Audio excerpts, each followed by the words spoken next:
come up to the table here, announce your name, who you're with, give like just a 10 seconds of what you're going to show us, and if you can, we are running short on time, so brevity is our friend. Thank you very much.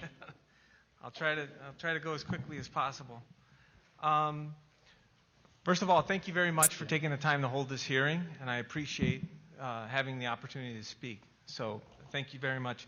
I'd like to start by saying, just quoting something from the Federalist Papers, which was written over 200 years ago. It was item number 68. Nothing was more to be desired than that every practical obstacle should be opposed to cabal, intrigue, and corruption. These most deadly adversaries of Republican government might naturally have been expected to make their approaches from more than one quarter, but chiefly from the desire in foreign powers to gain an improper ascendant in our councils. In my humble opinion, upon reviewing all the data that I'm going to go over and reading countless articles, clips, and videos over the past week, I think this is the biggest fraud in the history of our constitutional republic is taking place right before our eyes. The corrupt mainstream media and tech oligarchs are colluding in an attempt to assassinate the American public's true legal vote for our President Donald J. Trump through corrupt government officials across countless precincts and corrupt state officials and courts.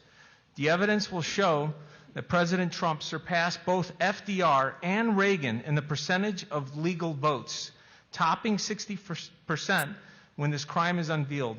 So much of this process has been tainted that it will likely end up before the Supreme Court and allow one electoral vote per state cast. And hopefully Arizona does its part. And eventually the 35 of the 50 states will probably vote Republican, which will probably match his popular vote totals. So with that said, so basically what I've identified is that there's between 120,000 and 306,000 fake people. And I did this by looking at the data, and I'm not going to go over this sheet just yet. I want to kind of just highlight the bigger picture so that, because, you know, numbers can be, I love numbers, but they could be a little boring. So I want to kind of tell the story to the numbers. But basically, what I did is I took a completely different approach than what's been presented up to this point, based on the little that I've heard here. There's approximately 1,500 precincts in Arizona, and there's 3 classifications for male, female, and then you. I guess maybe that's the undecided classification. And then there's 5 different types of voters. There's 1, 2, 3, 4, 5. Hard Republican, moderate, swing, moderate Democrat, hard Democrat. So there's 5 categories.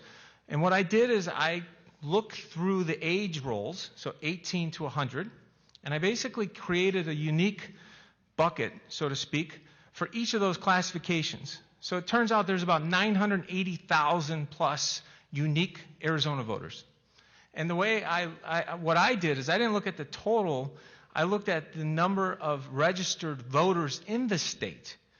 Because if the core data set is flawed, everything else that happens afterwards is irrelevant, in my opinion. Because, you know, so I kind of took an approach of how is the thing constructed. It was a very tedious process to organize all this. But then, once I got that organized, I broke out all of the male 1, 2, 3, 4, 5 votes. So I want you to think about, like, okay, there's 5 classifications of male voters in the state of Arizona. I summed up and looked at how many of those votes by age, 18-year-olds, 19-year-olds, 20-year-olds, across all those different categories. And then I did the same thing for females. And then I did the same thing for the U's. And this is, it was absolutely mind-boggling what popped out as a result of this incredibly tedious process. The correlation of men that voted in Arizona, so the first category, 1, you know, the number 1 voter versus 2, 1 versus 3, 1 versus 4, 1 versus 5, and then, making sure that all possible combinations of male voters was accounted for. The average of those correlations for male voters is approximately 63.83%. That makes sense because, people as they age, they're kind of random. They may fall into, maybe they're liberal one time, maybe they're conservative the other time. They kind of bounce around. And the variation, the standard deviation, is very high, as it should. People's life cycle changes. It's about 30%. So then I did the same thing for females. Now, I mean, I can ask a silly question, but I said no. My wife told me no jokes. But, I'll get to the punchline. Are women more predictable than men when it comes to voting? Are they more independent? Now, people's first answer seems to be, oh, they'll do more of what, their correlation should be higher. And actually, the opposite is true. They're at about 58%. So about 6 points higher, 6 points lower in terms of the correlation doing the same analysis. And that makes sense because most women don't want to tell you what they're doing when they go in the voting booth. So that's the joke. But anyways, so then what I did is I did the same thing for the U's. Now keep in mind, there's a total... Bobby, excuse me. When you say U's, you're talking about undisclosed, not Utes, as in U's. Younger. Yeah, okay. I like that from my cousin Vinny. Hey, there you go. I'm glad you got the joke, Mr. The two Utes. So what is a Ute? But so basically, once I did that, there's 463,660 classified that I found under this category. I did that same analysis. Now keep in mind, the standard deviation for men was about 32.8%. For women, it was 35.77%. That there would be a lot of randomness through time across the aging process of human beings. With regards to the U, when I did that same analysis, 94% plus correlation. Let me say that again. 94% correlation. And I was like, this is insane. Like, this is like fictitious. It's like this. And now keep in mind, I came up with this by going through all 1,500 precincts and unbundling all the data age by age across their sexual, the MF and U, and then also what type of voter were they. So this is, and I happen to love data, so this was fun for me because I'm like, I have an idea of how they're cheating. I think they're cheating. So I'm going to test this theory out, and I'm more than happy to provide this to Mayor Giuliani. And so it was 94%. So then the next thing I did, I was like, oh, well, I want to see if something's wrong with the data. What should I do to make sure that I'm not wrong with this? Because I don't want to embarrass myself. So what I did is I took the buckets and I computed what does the distribution look like per age. So like, okay, how many, when I look at, hold on a second here. When I look at the buckets, how many U's are there in the first type of voter, second, third, fourth, fifth? And what I found is there's about 14,000 across time, 14,225, and on the type 1 Republicans. There's 122,203 type 2s, but what's fascinating is it's almost symmetrical on the type 4s. So 120,000. And I asked my son, I'm like, hey, what do you think in terms of the U's? If you're conservative, are you more likely to go unclassified or just throw that in or fill it out based on your sex? He's like, you fill it out based on your sex. So it's like, so then I looked at that data and I found that it's a bell-shaped curve. So if you looked at the ages and you went from 100 down to 18, the curve of the data is a nice bell shape. In the middle is 186,202 swing voters. The wings are 122,000 type 2, 120,000 type 4, and 14,000 type 1, and 20,000 type 5. But here's the kicker. When I'm like, okay, let's unpack each year. So the 18-year-olds, the 19-year-olds, what's that look like when I do that? And I ran a max function. So it's like, obviously 0 is the min. And then what's the maximum number of U votes in any given precinct in Arizona? So fair enough. I trade in the markets. I like to see what's the min-max, what's the range. I run that number, and then I ran the correlation of the maxes versus the versus what the average number of votes per age group took place, and I ran that correlation. And would you believe it? It's over 97%. So it's like, holy cow, I think I reverse engineered the algorithm that they're using to do these damn votes. But unless you're willing to create 980,000 buckets, you're going to have a hard time seeing it. Because everybody's used to doing the data, bundle it up. Only look at the type 1, look at the type 2, and this algorithm, basically what the data is showing, I think, frankly, this is a call out to our President Trump. Please, please, please do this for the entire country. I think we deserve an audit of every county in America after seeing this. And so basically, so now I'd like to go, before I even started this minutia project, that's what I call it, the minutia project. This took me over 25 hours to do. I decided, I like to look at metadata. So metadata, you guys should look into it if you don't know what it is. I don't want to get into a philosophical discussion about it, but metadata is, I said, okay, if I landed in Arizona, I want to understand what's been going on in Arizona before I say anything. And I pulled back, on your website, you have 22 years of election results, going back to 1998. So this is what's up here. And what I did is, I think I'm using this. Is that me? Okay. So basically, what I did is I went to the census, and I pulled the census data on Arizona by each county. So I looked at 2000, I looked at 2010, I looked at the estimate for 2019, and then you can see I calculated what the annualized growth rate of each county was, and then what the growth rate was from 2000 to 2010, which is column B. And then I looked at column C, which is, what was it from 2010 to 2019, and I extrapolated the data for one more year because we don't have the 2020 results. So I kind of went through this whole process, and I did that before the minutia, and I wanted to see, okay, well, what does the census say with regards to how many people are of voting age? So if I scroll down, you could see over here, right now, for example, 27% of Apache is under the age of 18. This is, once again, I didn't use any of my own data. I used government data. So if there's a problem, take it up with the government. So basically, I computed what is the number of voters per year.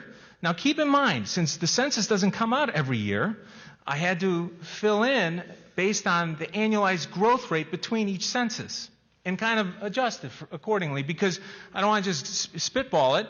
I want it to be tied to the math and make sure that each year filled out. So then from there, I went in and physically typed in all of the reported eligible voters each year. Because I got to tell you, Arizona does not make it easy to standardize, to pull down the data in each county.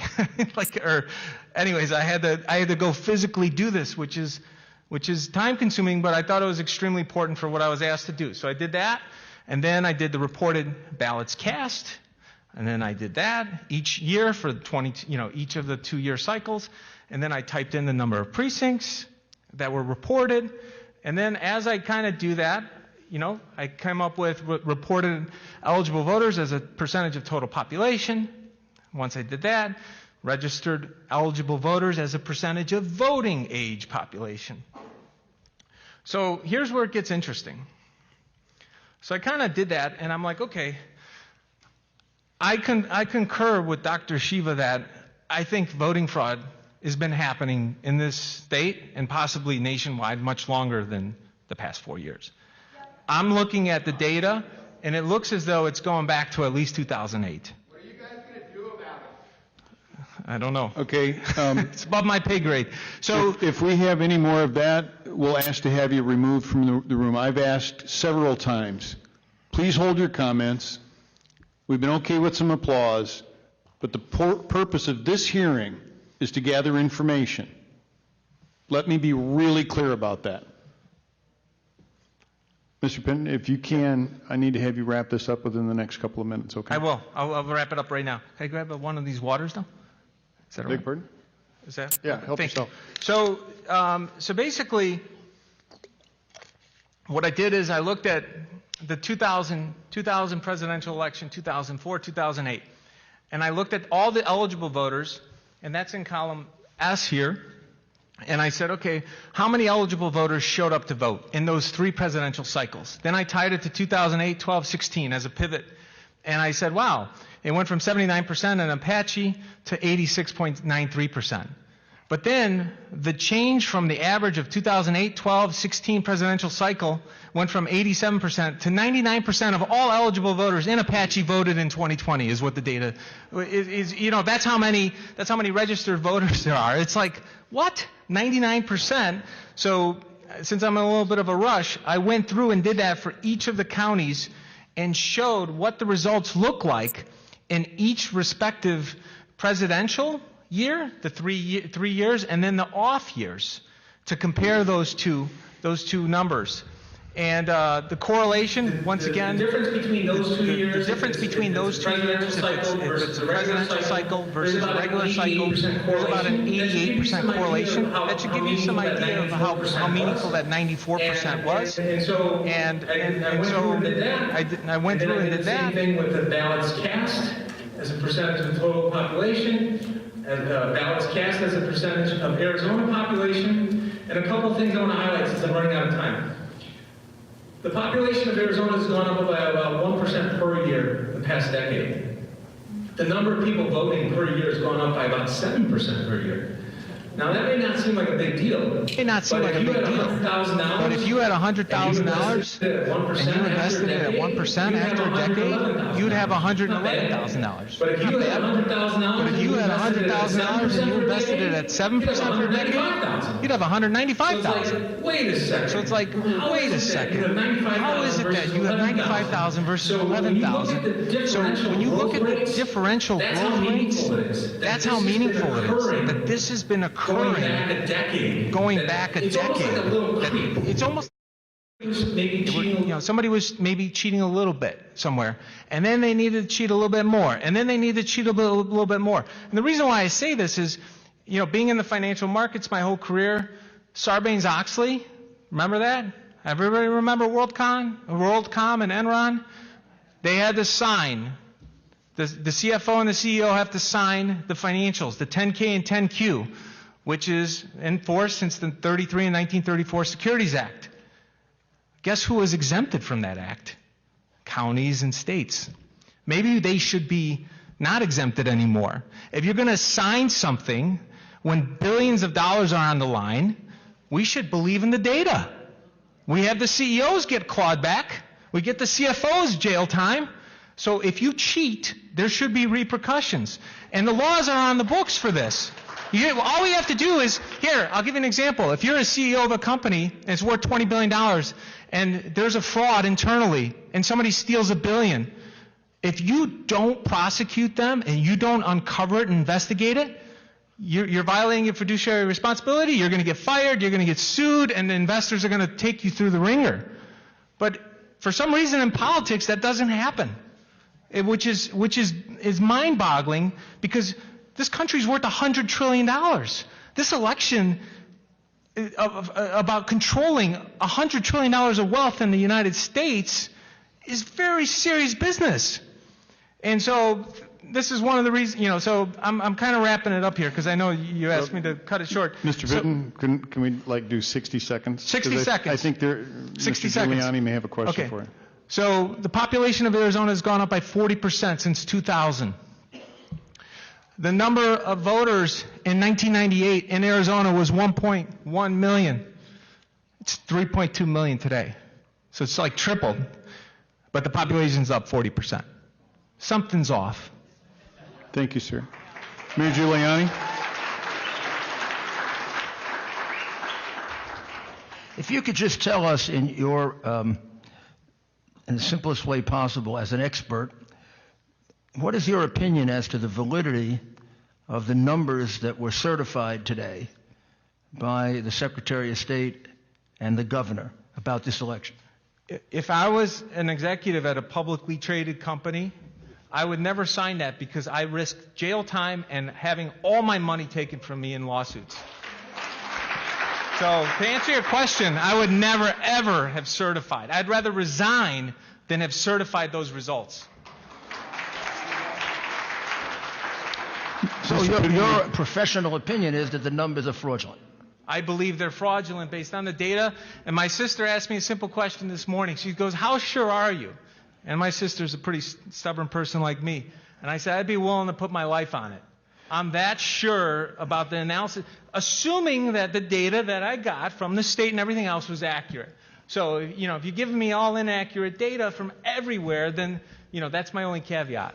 And could you tell us your professional background, please? I'm a portfolio manager. I have my CFA since I was 23. I got my MBA from Kellogg in organizational design and strategy.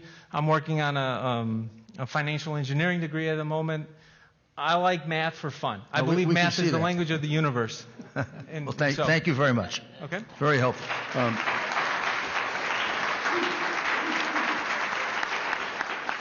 Mr. Pitton, would you be willing to furnish that file? I mean, I get the math. Oh, absolutely. You've given me a headache, though, but would you be willing to furnish that to this committee and Jump Drive or whatever? Yeah, I just want to make sure that it's not protected by copyright or anything like that.